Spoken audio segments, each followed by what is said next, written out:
こんにちは、ミルトンです。今日はこのエブリィにダイソーの材料のみで換気扇を作ってみました。完成品がこちら。この換気扇、材料費1枚500円以下で、やり方さえ分かっていれば30分もあれば完成すると思います。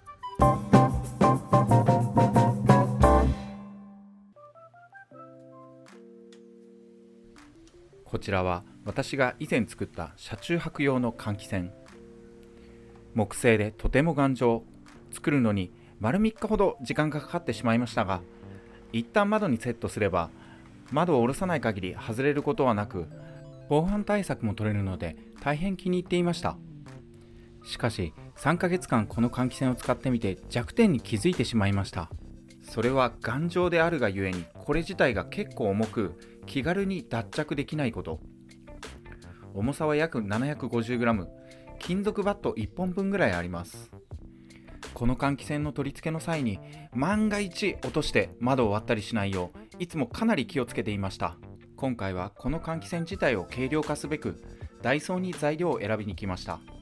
まず板に選んだのがカラーボード。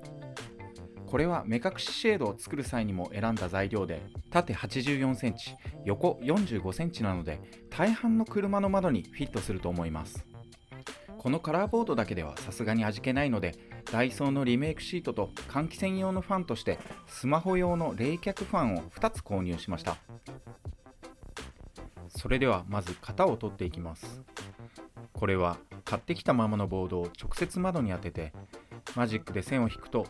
楽に型を取ることができます。エブリィの場合、車のドアを半開きにして作業していただくとボードを固定しやすいと思います。赤丸の窓枠ゴムパッキンにボードを押し付け、窓上部の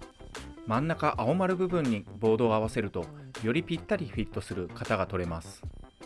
左側の赤丸部分も窓にボードを少し押し付けながらマジックで線を引きます。横からご覧いただくとこのような感じ。ボードを折らない程度になるべく窓に押し付けながらマジックで線を引くときれいに型を取ることができます。実は私、この型取りの作業で一度失敗をしました。ボードが小さい方が型取りしやすいだろうと思い、半分にカットしたボードを接着剤で貼り合わせたもので型取りをしてみました。こちらが型取り失敗例。ボードが厚いと窓にフィットさせづらくなり、線がずれまくっています。窓枠の型を取られる際はボードが薄い状態で取られるのをお勧めします。窓枠上部の型を取り終えたら、次に窓を15センチほど下ろし、換気扇下の部分の型も取ります。このボードは厚さ5ミリと薄いので、耐久性を上げるためにも半分にカットして両面テープで貼り合わせます。この貼り付け作業、先ほど接着剤を貼り合わせた映像もご覧いただきましたが、両面テープの方が作業時間が圧倒的に短く、接着力も変わらないので、個人的には両面テープをお勧めします。私は徹底的に作業の時間を短くしたかったので、ダイソーの手で切れるタイプの両面テープを使いました。この両面テープ、ハサミやカッターを持ち帰る手間が一切なくなるので、貼り付け時間も大幅に短縮させられます。私はこのボードの耐久性をなるべく上げたかったので、両面テープはかなり密に貼り付けました。この手で切れるタイプの両面テープ、接着剤を使ったものと変わらず強力に貼り付いてくれました。貼り付けを終えたらカッターナイフでカットします。これは両面テープごと切る必要がありますが、新しい刃を使っていれば多少力を入れるだけで簡単に切り落とすことができます。カットし終えました。接着力なんですけども、むしろ接着剤より両面テープの方がもうぴったりくっついて剥がれない感じがあります。このボードの下の部分に窓とぴったりフィットするよう溝を掘っていきます。この溝切りの作業はとても重要で、溝が掘られることによってボードと窓の間の隙間をなくし、蚊や虫の侵入を防ぎます。また換気扇自体の落下防止にもなるので、必ずやった方がいい作業です。今回溝切りに関して2つの方法を試しました。まず1つ目がダイソーのダブルクリップでネジを固定し、ライターで熱したものをボードに当てて溝を切る方法。これには少しコツがあって、ネジをそのままクリップに挟むだけではネジがご覧のように動いてしまい、うまく溝切りをすることができません。このネジのぐらつきを防ぐために、ネジにナットを真ん中ぐらいまでセット。クリップで挟む部分は間を少し開けておきます。セットするとこのような感じ。これだけの作業でクリップとネジの間に遊びがなくなり、多少粗く触ってもぐらつかず溝を切れるようになります。それでは溝を掘っていきます。あらかじめボードの真ん中にネジが来るようにしておくと作業が楽に進みます。このネジでの溝切り作業、ライターで炙って溝を掘るだけなので DIY が苦手な方でも比較的楽にできると思います。こちらが溝を切ったボード。多少のガタつきはありますが、窓で見えなくなる部分なのでこれでよしとしました。私が溝切りに使ったネジはダイソーボルトナットセットの赤い矢印 M420mm サイズのもの。ネジの直径は約 3mm ほどあります。使ったダブルクリップのサイズは縦 2cm、横 4cm の少し大きめのサイズです。この方法だけで OK としても良かったのですが、ハンダゴテで作業した方が早いかもしれないと思いついたので試してみることにしました。こちらはダイソー 30W のハンダゴテ。コテの長さは約 2cm、直径は一番太いところで 3mm と先ほど使ったネジとほぼ同じです。いきなり本体で試して失敗すると嫌なので端材で試してみました。超いい感じです。小手先をほんの少しボードに当てるだけで面白いように溝切りができます。おそらく先ほどのネジの半分以下の時間で溝切りができると思います。実際の本体で溝を掘ってみました。このハンダゴテ作戦、めっちゃ作業がはかどります。早い方なら溝を切り終えるまでに5分とかからず作業を終えられると思います。はい、溝切り終わりました。ちょっとガタついてるところもあるんですけども、このようにでもすごい短時間でできたんで良かったですね。ネジをライターで熱したやり方と比べると半分以下の時間でできます。このハンダゴテ作戦、作業が早く終わるのでとても良いのですが、デメリットが2点あって、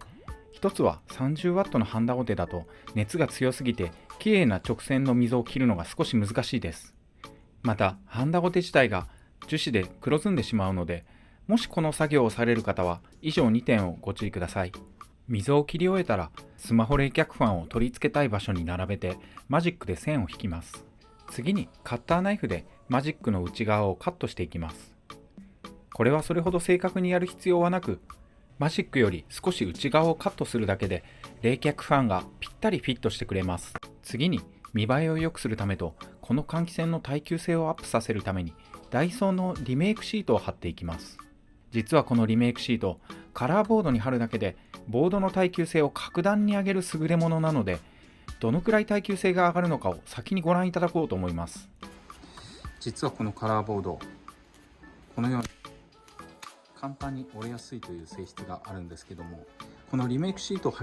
両面に貼り付けるだけで格段にこの耐久性がアップします。ちょっとやってみます。このように、こんな感じで曲げることはまずないと思うんですけども、曲げても折れなくなります。こっちだとこのようにもうパキパキいっちゃいます。こんな感じで耐久性アップすることができます。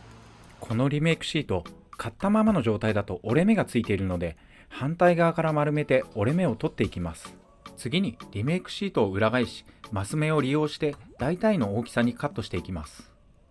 これは正確にやる必要は全くなく、本体を貼り付ける位置から3マスほど大きくカットすれば大丈夫です。次に曲線部分に合わせてマス目を2から3マス残してカットしていきます。この大きめにカットするのは後で貼り合わせるときに見栄えを良くすることができますので、本体より大きくカットするようにしてください。カットし終えたら折り目を1つずつ剥がしてシート本体に貼り付けていきます。シートの折り目部分は多少貼り付けづらいですが、一つ一つ矢印の方向に引っ張りながら貼っていけばそれほど苦労なく貼り付けることができます。ここまで貼り付け終えたら曲線に合わせて余分な部分をハサミでカットしていきます。次にシートを折り曲げて本体に貼り付け、黄色い部分が露出しないように溝の中にもハサミ等を使ってシールを貼り付けていきます。換気扇の穴部分もシートを1センチほど残すようにカット。穴の内側にシールを貼り付けます。この時点でシールが貼り付いてないように見えますが、裏側のシールを貼る際に蓋をするような感じで貼り付けられますので問題ありません。裏側のシートも全く同様の手順で貼り付けます。貼り付け終えて余ったシールはボードの角に沿ってハサミで切るときれいに仕上がります。ボードの曲線部分は多少強引にハサミ等で重ね合わせるようにして貼るときれいに仕上げることができます。貼り付け終えたものがこちら。はい、貼り終わりました。それなりな感じで貼れたかなという感じではあるんですけれども、でも壊れない感じでは仕上がったと思います。かなり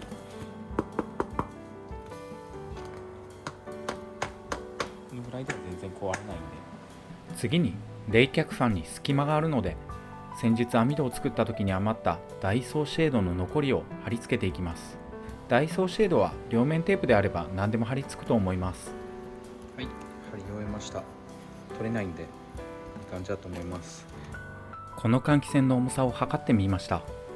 約 152g、 木製のものが 755g でしたので5分の1の重さです。これなら取り付け時に落としても窓ガラスが割れることはないと思います。この網を貼り付けた冷却ファンがどれぐらいの風量があるかを知りたかったので風速計で計測をしてみました。 11.6、11.7 くらい出てますね。木製の換気扇も測定してみました。この換気扇はハイ、ミディアム、ローと3段階切り替えがあるので、まずはローから測ります。全く同じ条件になるようにくっつけて測ります。はい、ローが 2.9 ぐらいでした。ミディアムにしました。 10.3 メートルですね。ハイにしてみます。ちょうど11ぐらいですね。ダイソーのハイで回したものと同じぐらいの風速を計測しています。今両方回していますが、こちらの面積の方がやはり大きいので、こっちの方がパワーが多少あるかなっていう感じはあります。黄色いボードの方が若干見栄えが良いので、黄色い方を車にセッティングしてみました。ちょっとリメイクシートの張りが甘い部分もこのようにありますが、かなり頑丈なものができたと思います。隙間も一切ありません。ダイソーだけで作った割にはかなり頑丈なものができたんじゃないかなと思います。ぴったりすぎてここですでに止まってます。かなりいい感じです。こちらのダイソーの換気扇がいいところが一つありまして、それはこのように片方だけ取り外して、こちらは外からの風が入ってきている状態になっています。でこちらは中の風を向こうに排気しているような形になっています。なので吸気と排気が同時でできたりですとか、